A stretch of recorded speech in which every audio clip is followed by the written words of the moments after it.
daw pinapunta yung family, pati yung lolo ni Carlos Yulo, doon sa arrival nila. Sabi kasi na yung lolo, sabi daw nung tatay ni Carlos Yulo, may nag-text daw sa kanila na huwag na silang sumalubong. Hindi naman alam ng lolo kung yung organizers ba o yung si Carlos Yulo mismo ang nagsabing huwag sumalubong. Kasi parang walang family na present para kay Carlos Yulo.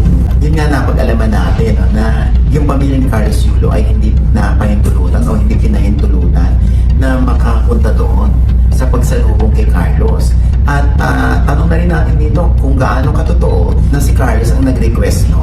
Or kung hindi man ito totoo, mas magandang si Carlos na mismo maglilinaw ito. Kasi yung lolo nagsalita na parang hindi nga sila napahintulutan salubungin yung kanyang apo, no? Talagang yung pa naman ang moment nila. Kaya pinili na rin nila manatili sa bahay. Imbis na buong buo yung pagbubunyi ng mga Pilipino sa tagumpay na dinamasa sa ibang bansa. Kaya nahahati patuloy yung kanilang atensyon na